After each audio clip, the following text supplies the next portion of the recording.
Are you a parasitic Christian?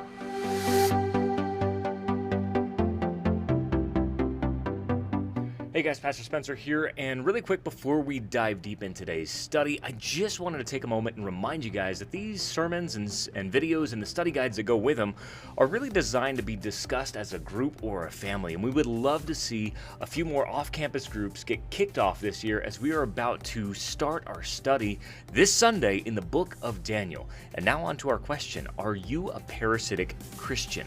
So to understand this query, we must first look at what a Christian is, and point blank, a Christian is a member of the body of Christ. Humanly speaking, a member of the human body is a part that serves a purpose to contribute to the overall health of the body, i.e., hands, feet, ears, eyes, etc. You get the idea.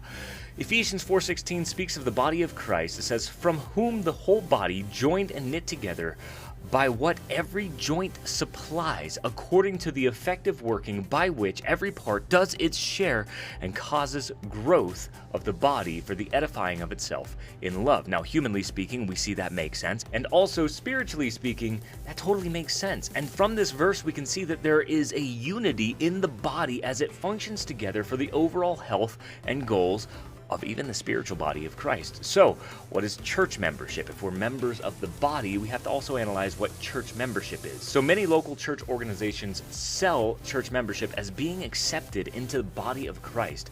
And their idea is that church membership is often a person or a family that is baptized into the church or has entered the church via written testimony and pays their tithes in order to be in good standing. And we feel that this is a completely unbiblical practice, as no man or man-made organization has the authority to declare if a person is saved or forgiven, or by any other way becomes a member of the body of Christ. That authority is God's alone. And frankly, we don't have a say in who is in and who is out. And so our position here at the church is that membership, church membership rather, is a global membership of the body of Christ rather than just a local congregation, which is often called a church. That said, there are many benefits that a Christian will experience as a member of the body, primarily peace with God. However, we also experience love, joy, forgiveness, and conviction and correction from God. And while we stress the importance of the global body, I would also stress the importance that being a member or an active participant of a local congregation is absolutely vital to your faith and your spiritual health. Participating in a local congregation promotes spiritual growth and gives the believer many opportunities to use the gifts that the Lord has given them to promote the overall health of the body. And as Hebrews 10:25 warns us, to not forsake the assembling of ourselves together, as is the manner of some, but exhorting one another, and so much more as you see the day approaching. So how can we be encouraged if we're not together, studying the Word together? And how can we serve and exhort others if we're not actually doing life with them, being a part of the body?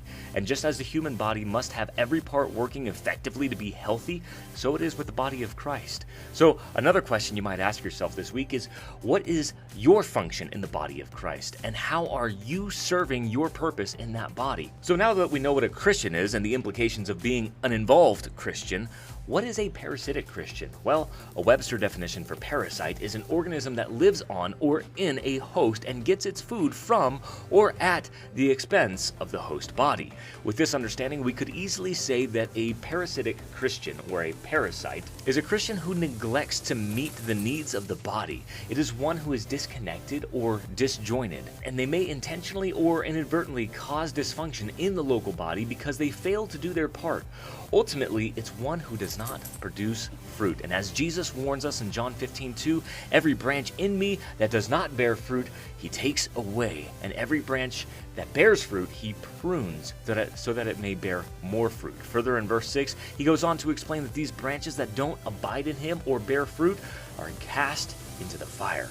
So how can you avoid being a parasite in your local congregation? In short, serve.